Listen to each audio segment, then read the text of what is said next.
लोकांमध्ये एक चैतन्य पसरलं आणि तेव्हापासून जे आपण काम केले महाराष्ट्रामध्ये त्याचे आपण साक्षीदार आहात। अनेक योजना केल्या, त्या सगळ्यात मोठी योजना मुख्यमंत्री माझी लाडकी बहीण योजना। माझ्या लाडक्या बहिणींनी महायुती सरकारला विधानसभेत एवढं बहुमत दिलं की सगळे चारी मुंड्या चित झाले, महायुतीने जिंकल्या।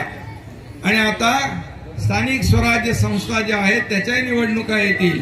आता नेत्यांच्या निवडणुका झाल्या, खासदार आमदारांच्या, आता या कार्यकर्त्यांच्या निवडणुका आहेत। या कार्यकर्त्यांच्या निवडणुका देखील आपण सगळ्यांनी आपल्या जशा निवडणुका असतात तशाच निवडणुका आपण यांच्यासाठी देखील काम करायचं आहे। आणि म्हणून गेले अनेक वर्ष आपण या मुंबईमध्ये जे झोपडपट्टी रखडलेले प्रकल्प आहे ते प्रकल्प देखील मार्गी लावतोय। हा मुंबईकर मुंबईच्या बाहेर गेलेला आहे, कुठे वांगणी, बदलापूर, अंबरनाथकडे गेलाय, इकडे वसई, विरार, नालासोपाराला गेलाय।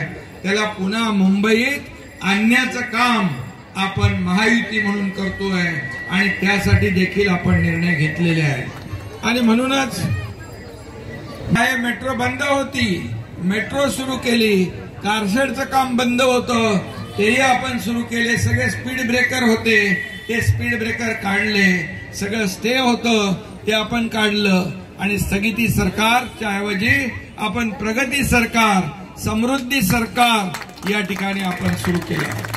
हिंदुहृदय सम्राट बाळासाहेबांचं नाव त्याला आपण दिलं आणि म्हणून एक लोकाभिमुख कल्याणकारी योजना देणारं सरकार आज महाराष्ट्रामध्ये आहे।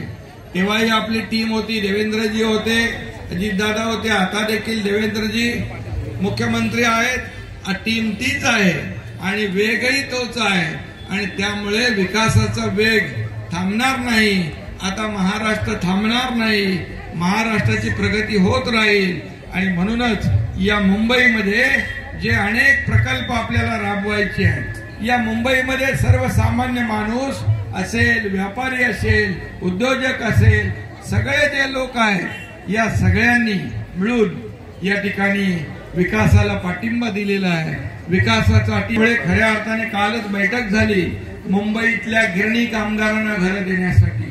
मुंबईतल्या गिरणी कामगारा खऱ्या अर्थाने पाठीचा कणा, त्याच्यामुळे मुंबई उभी राहिली, परंतु गिरणी कामगार आजही घरापासून वंचित होता।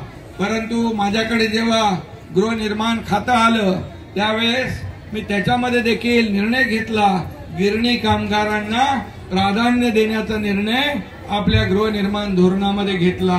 नोकरदार महिला ज्या आहेत भगिनी, त्यांच्यासाठी घरं मिळाली पाहिजे, परवडणारी घरं मिळाली पाहिजे, परवडणारी भाड्याची घरं मिळाली पाहिजे, जी मुलं शिकतायत त्यांच्यासाठी हॉस्टेल मिळालं पाहिजे। सर्वसामान्य माणसाला न्याय देणारं धोरण आपण स्वीकारलेलं आहे।